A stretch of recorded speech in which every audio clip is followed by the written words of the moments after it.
Ladies and gentlemen, welcome to Two Fat Guys Talking Football. John Gold with the LA Daily News, Sam Strong with the Los Angeles UCLA Daily Bruin. There you go. We are here talking UCLA football. We're here talking Utah. Back from the magical land of Beehive Utah State that I call home. Not a lot of bees in the Beehive State, Sam. No, even though it looks like I've been stung 400 times. The people are industrious. They're workers, like bees. Oh, is that why? That's Please tell me that's why. That's why. Of course, that's why. Ridiculous.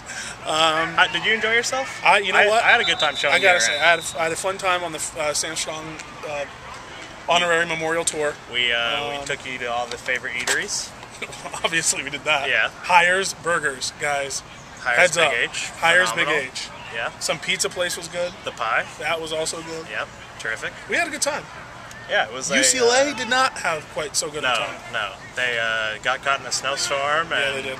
Couldn't run against Utah's. It was an avalanche, I think we can say. Athletic defense, which I think I predicted on the last episode of Two Fat Guys Talking Football.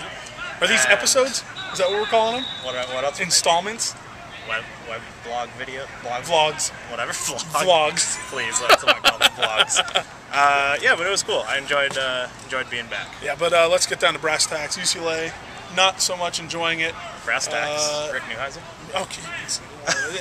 It's the prudent thing to say. No, so they go to Utah, coming off 2 straight wins. Yep. They beat Cal, they beat Arizona State. They think everything's gravy. Then they go to Utah. And I have to apologize because I said last week the mentality has changed, and the ASU thing was. I think we all said that. Such an indicator that the mentality has changed. I think we all said that. This game on Saturday was no different than the games they played 2 weeks prior to that. And for much of Rick Neuheisel's tenure. Yeah. And I think that that kind of reared its ugly head. Just absolute sloppiness. What was it, 10 penalties? If you have 10 penalties at the half, you're not going to win a game. 10 penalties for 76 yards. I want to say that they had 7 penalties in the first 6 minutes. And something like that. And if it's not for Utah's punt returner not hanging on to the slippery ball, they finished with 3 points. Yeah. And this wasn't just a matter of sloppiness. Because every 5 yards, going 1 and 15, it sets you back, but that's not a backbreaker. Yeah. But they just couldn't execute, even if it was 2nd and 3, 2nd and 4. I mean, they weren't good. They simply weren't good. They couldn't throw. Kevin Prince was not good at all. Yeah. The pick he threw that went for a touchdown was pretty much a punt. Yeah. I mean, I could have picked that off, maybe. Probably not. Adam, Yeah. if it's a floating cupcake. Now we're talking. 12 Kevin Prince, 12 for 12 for 24, 146 yards with the 2 interceptions. More importantly to me, though, they completely took him out of the running game. I mean, he was an absolute force for 2 straight weeks. He had 224 yards in the 2 wins over Arizona State and Cal. He has 10 yards on, 10 yards on 12 carries? Do I have that right? Yeah. He finished with 10 yards on 12 carries. I remember one play where he got 10 yards on its own, so that says something about the negative yardage. Yeah, and this is something you've been talking about for a long time, and I think it's a very, very important point, that the pistol offense, when they're coming from behind, I mean, it was only 7-3 at the half. Yeah. That was fine. But then Utah scores to open the second half, and all of a sudden, so now it's 14-3. And I asked, backs up against the wall. I asked Coach Neuheisel the same question I think I've asked every week every week after they lose anyway, about if you're behind, what are you supposed to do when you're running the pistol? And he gave me the same answer, which is, we have the ability to throw the ball when we're down, and they don't. I'm sorry, they don't. Yeah, they haven't shown it. If they get down and they have to, and everyone knows, that's the other part of it, is everyone knows they have to throw. Yeah. Because if they had it their way, they'd run every down. But going against John Hayes of Utah, isn't that exactly what you're supposed to do to them? You're supposed to put it in his hands. You're supposed to load up the box. You're supposed to stop John White under any circumstances, and they didn't do that. And then, you almost let Hayes off the hook. Hayes at halftime had 5 yards passing. Yeah. I don't know if you saw that. Yeah, and it was 7-3. But he was good enough to complete the balls that he needed to on 3rd down. And the touchdown pass to White was a beautiful pass and a beautiful catch. Utah has such a good defensive unit that they're going to get him the ball with short fields, and that's all they need him to do. We always talk about the little things like field position. We talk about turnovers. Those aren't little things, I shouldn't say. We always talk about those one-off kind of things, like if they win this battle, Special teams. All those things add up. And when you compound that with 76 yards of penalties in the first half, you're not going to win. You're never going to win. And I hate to call out Coach Neuheisel again, but he explained away the penalties, the false starts anyway, to youngsters jumping off sides. Mike Harris is a fifth-year senior.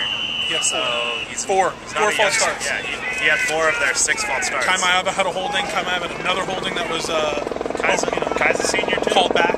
It's a different thing if your offensive line is full of freshmen. Yeah, and you know, I don't know if you can hear us with the chopper in our way, but you know what was especially surprising to me was not just like the lack of discipline that we're talking about, but how they failed to respond to that even when given decent opportunities in the first half. You know, it wasn't as if they were on their own side of the field the whole time. You know, they looked like they were doing some things offensively that were okay. The beginning of the game, I thought, you know, the first 7 or 8, 10 minutes of the game, I thought UCLA was controlling the line of scrimmage on both offense and defense. I'd already started typing out the note of, you know, UCLA's defensive line once again playing better than I expected. John White was pretty bottled up for most of the other game, and then it just seems like, you know, they reverted to the old UCLA in terms of when one wheel falls off, all of a sudden the other wheel starts getting shaky and that falls off, and then you have no wheels. How much of it? You have no wheels. I heard mixed things. Coach Newhouse yesterday said it was harder to cut, it was harder to turn, we weren't used to playing in that. And then players in the locker room said they had to play in it too, it was no different. So how much do you think the weather played? You know, I think that was typical college kid bravado. You know, like, you know, no, we didn't get beat by that. You know, we just didn't play well yet. You cannot tell me that a bunch of soft Cali kids, a bunch of soft kids who, you know, they get Diddy Reese on the weekends. You know, they go back and they sleep in their comfortable bed, all that kind of stuff. You know, just that the prevailing attitude of soft that we've talked about. You know, those who've covered this team have talked about for years. Can we broadcast the next episode from Diddy Reese, by the way? Do people want to see that? I'm not even listening to what you just said. I heard Diddy Reese and just went off. We're not going to be at a Chipotle? No, anyway. Just by default? I know what you're saying, but John White is from LA Harbor College, went to high school in Torrance, and that was his first game in the snow, too. So maybe it's just a mentality that you instill. Maybe it's a mentality that you instill from the top down, and this team hasn't shown it. And you know, they have 2 games left to show it.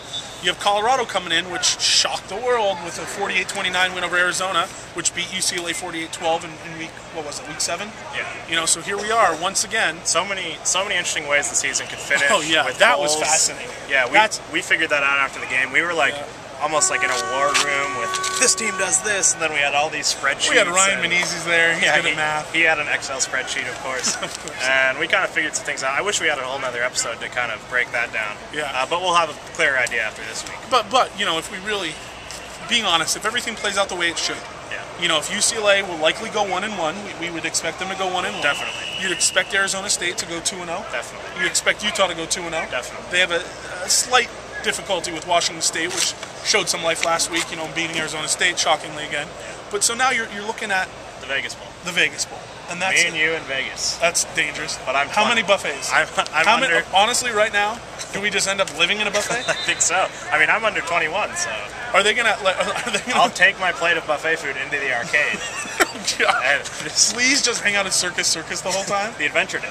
Yeah. I like how you know the name of it. Well, because last night on our radio show, I called it the Fun Dome, and I was like, to my co-host, I was like, "Yeah, we're gonna go hang out in the Fun Dome together," and he was like, "That's the creepiest thing anyone's ever said to me." So it's the Adventure Dome. It's the Adventure Dome for the record. No Sam Strong in the Fun Dome. All right, I think that's good. What about the Fudge Bus? We will be boarding the Fudge Bus to Vegas together. I think we have an express ticket. I think so. On the Fudge Bus.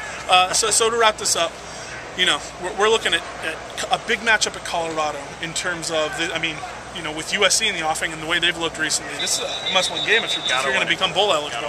The funniest wrinkle, and then we'll wrap up with this, is if UCLA somehow is to make it to the Pac-12 championship game, which will likely be in Oregon. Yeah.